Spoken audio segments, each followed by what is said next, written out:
옛날 옛적 푸르른 산과 넓은 평야가 어우러진 청주라는 곳에 청호라는 작은 마을이 있었습니다. 그 마을에는 특별한 전설이 내려오고 있었는데 그것은 바로 신비로운 호수의 이야기였습니다. 이 호수는 마을에서 멀리 떨어진 깊은 산속에 숨겨져 있어 아무나 찾을 수 없는 곳에 위치했습니다. 이 호수는 매일 자정이 되면 달빛을 받아 환하게 빛나며 그 빛 속에서 천상의 목소리가 들려온다고 전해졌습니다. 사람들은 이 호수의 물을 마시면 무병장수하며 꿈을 이루게 해준다는 이야기를 믿었습니다. 하지만 이 호수를 찾기 위해서는 반드시 큰 시험을 통과해야 한다는 것도 알고 있었습니다. 호수가 있는 산은 사람들로부터 천운산이라고 불렸는데 이는 그 산에 들어가려면 하늘의 운을 타야 무사히 빠져나올 수 있다는 뜻이었습니다. 전해오는 말에 따르면 오직 마음씨가 곱고 의지가 강한 사람만이 호수의 시험을 통과할 수 있다고 했습니다. 마을에는 금수라는 한 소년이 살고 있었습니다. 그는 어려서 부모를 잃고 혼자의 힘으로 살아가며 남다른 의지를 키워나갔습니다. 마을 사람들은 그의 굳은 심지와 정직함을 알고 있었기에 종종 도움을 주었습니다. 금수는 어렸을 적 부모님이 들려주던 신비로운 호수의 이야기를 가슴에 품고 자랐습니다. 그는 어느 날 결심을 굳히고 천운산에 떠나기로 했습니다. 준비를 마친 금수는 이른 새벽에 혼자 길을 떠났습니다. 산의 초입에 도착한 그는 낡은 목조문을 발견했습니다. 그 문에는 순수의 마음으로 들어오라고 적혀 있었습니다. 금수는 조심스럽게 문을 열고 안으로 들어갔습니다. 첫 번째 시험은 꽃밭이었습니다. 그곳에는 온갖 찬란한 꽃들이 만발해 있었지만 금수는 오직 꽃향기에만 집중했습니다. 이 가운데 한 송이만이 진정한 호수의 열쇠가 된다는 목소리가 그의 귀에 들렸습니다. 그는 폐허의 꽃 사이에서 하나의 조그마한 흰 꽃을 발견했습니다. 향기는 비록 약했지만 그는 느낌으로 이것이 진짜임을 알았습니다. 두 번째 시험은 절벽이었습니다. 금수는 미끄러운 바위를 올라가야 했지만 걸음을 내디딜 때마다 바위가 흔들렸습니다. 하지만 그는 결코 포기하지 않았습니다. 부모님을 생각하며 한 걸음 한 걸음 조심스레 발을 디뎠습니다. 그리고 마침내 안전한 곳에 도착하였습니다. 정상의 끝에 다다른 금수의 앞에는 드디어 신비로운 호수가 나타났습니다. 호수 주위에는 빛나는 안개가 깔려 있었고 달빛을 받아 호수는 은은한 빛으로 빛났습니다. 금수는 그 아름다움에 숨이 멎는 기분이 들었습니다. 그는 호수 가장자리로 다가가 조심스럽게 물을 한 모금 마셨습니다. 그 순간 그의 주위의 빛에 구슬들이 춤을 추기 시작했고 그곳에서 천상의 목소리가 울려 퍼졌습니다. 마음의 진실함과 굳은 의지가 너에게 기적을 선사하리라. 금수는 눈을 감고 자신이 품고 있던 꿈을 소원으로 빌었습니다. 그 후 청호 마을로 돌아온 금수는 사람들에게 그 신비로운 경험을 나누었습니다. 그는 그의 이야기를 통해 마을 사람들에게 큰 희망과 용기를 주었습니다.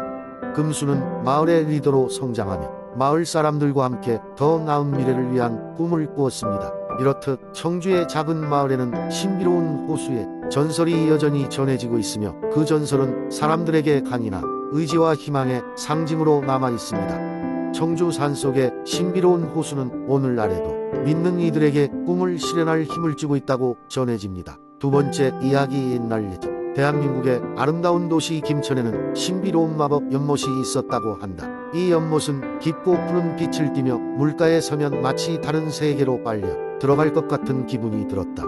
연못 주변에는 고요한 숲이 우거져 있었고 이 숲에는 많은 동물들이 평화롭게 살아가고 있었다. 마을 사람들은 이 연못에 대해 다양한 이야기와 전설을 가지고 있었다. 연못물이 맑고 깨끗해서 한 번 마시면 병이 낫는다는 전설이 있었고 어린이들은 이곳에서 놀고 나면 꿈에 멋진 모험을 떠난다는 이야기를 들었다. 하지만 누구도 확실히 그 진실을 아는 이는 없었다.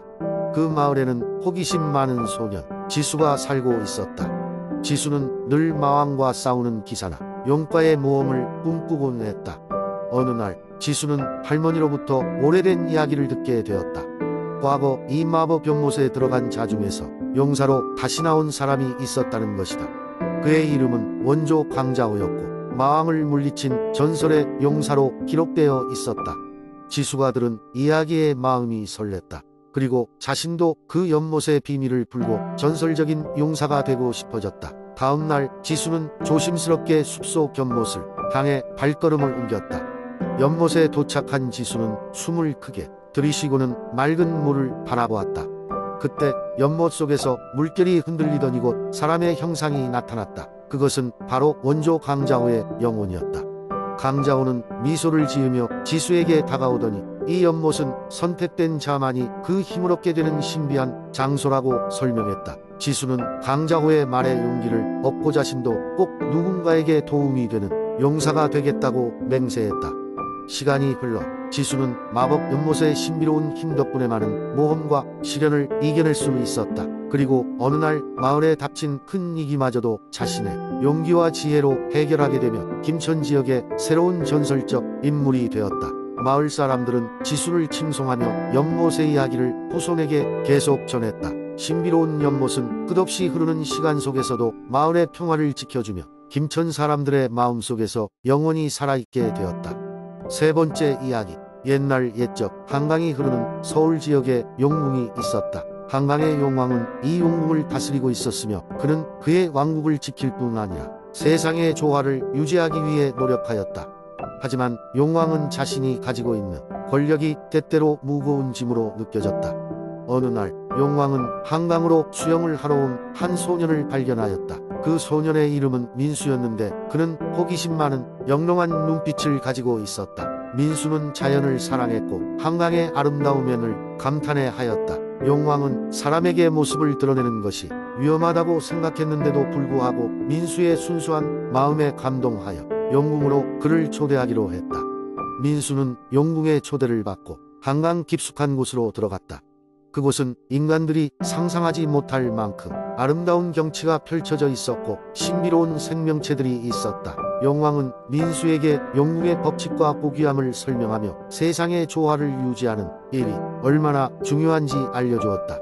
며칠이 지나자 민수는 용궁 생활에 완전히 익숙해졌고 그는 용왕을 도와 중요한 업무를 맡게 되었다. 그중 하나는 인간 세계와 용궁 사이에 다리를 잇는 일이었다. 용왕은 인간과 자연이 조화롭게 공존하도록 민수에게 중요한 사명을 부여하였다. 민수는 용왕의 지혜를 배우고 인간 세상에서도 자연을 보호하는 데 힘쓰겠다고 다짐했다.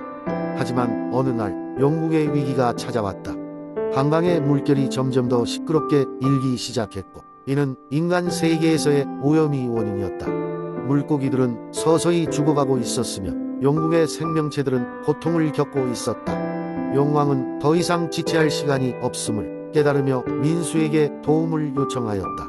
민수는 용왕의 요청에 의해 인간 세계로 돌아와 사람들에게 환경보호의 중요성을 알리기 시작했다. 그는 북서울의 시장을 시작으로 대화와 협상을 통해 사람들이 한강을 깨끗하게 유지하게끔 설득하였다. 민수의 노력은 점차 결실을 보기 시작했고 사람들은 경각심을 가지게 되었다. 드디어 한강의 물은 다시 맑아졌고 물고기들은 다시금 생명력을 되찾았다. 용왕은 민수의 용기와 지혜에 감탄하며 감사의 뜻을 전하였다. 민수는 용왕의 제안을 받아들여 용궁과 인간, 세계를 연결하는 사자로 남게 되었지만 가끔은 집으로 돌아와 자신을 필요로 하는 사람들을 돕곤 하였다. 시간이 지나도 서울의 사람들은 한강에서의 민수의 일을 기억하며 자연과 조화롭게 사는 것이 얼마나 중요한지 새기고 있었다. 용왕은 아직도 한강 깊은 곳에서 고요히 인간 세계를 지켜보며 민수가 뿌린 씨앗들이 열매를 맺고 있음의 평온함을 느끼고 있었다. 네 번째 이야기. 옛날 옛적 한국의 서남쪽에는 아름다운 강진 마을이 자리잡고 있었다. 이 마을은 드넓게 펼쳐진 평야와 주변을 둘러싼 울창한 숲이 특징이었으며 마을 사람들은 평화롭고 단란하게 살아가고 있었다. 강진 마을 근처에는 높고 험준한 산이 있었는데 그 정상에는 전설적인 용이 살고 있다고 알려져 있었다. 어린아이들은 물론이고 어른들조차 그 거대한 용에 대한 전설을 통해 꿈과 상상의 나래를 펼치곤 했다. 용에 대한 전설은 오래전부터 내려오던 이야기로 용은 하늘에 신이 마을을 지키기 위해 보낸 수호자라고 믿어졌다. 용은 드물게 모습을 드러냈으며 그럴 때마다 마을에는 비와 행운이 가득했다고 한다. 마을 사람들은 용이 나타날 때마다 축제를 벌이며 감사의 마음을 전하곤 했다. 하지만 용을 직접 본 사람은 극히 드물었고 그 모습은 마치 신화 속에서나 나올 법한 신비로움을 띠고 있었다. 어느 날 강진 마을에 큰 위기가 닥쳐왔다. 마을을 휩쓸던 홍수와 가뭄이 겹치는 이상 기후 현상이 지속되면서 농작물은 시들고 마을 주민들은 큰 어려움을 겪고 있었다. 더 이상 버틸 수 없게 된 마을 장로들은 깊은 산 정상에 살아있다는 전설에 용에게 도움을 구하기로 결심했다. 몇몇 용감한 청년들이 자원해 험난한 산을 오르기 시작했다. 그들은 용의 존재를 믿고 마을에 다시 평화가 깃들기를 간절히 바랐다. 청년들은 며칠 밤낮을 걸어 드디어 산 정상에 도착했다. 그곳은 신비롭고도 아름다운 풍경이 펼쳐졌다. 그곳에서 청년들은 전설 속 그 용과 마주칠 수 있었다. 용은 그들을 신중하게 쳐다보았다. 청년들은 여행의 이유를 용에게 설명하며 마을을 살릴 수 있도록 도움을 요청했다. 용은 천천히 날개를 펴고 하늘로 날아올랐고 곧이어 갑작스러운 폭우가 쏟아지기 시작했다. 거대한 구름이 마치 용의 날개 아래에 있는 듯 마을 전역에 드리워졌다. 그 비는 며칠 동안 내렸고 가뭄으로 시들었던 작물은 다시 생기를 되찾았다. 홍수의 피해도 신속하게 회복되었다. 마을 사람들은 용이 자신들을 구해주었음을 깨닫고 다시 한번 축제를 열어 감사의 마음을 표했다. 이후로도 강진 마을 사람들은 용의 전설을 더 귀중하게 여기고 자연을 존중하고 감사하는 마음을 가슴에 새겼다. 용은 더 이상 모습을 드러내지 않았지만 그 존재만으로도 마을 사람들에게 큰 위안이 되었고 이 이야기는 대대로 내려오는 마을의 자부심이 되었다.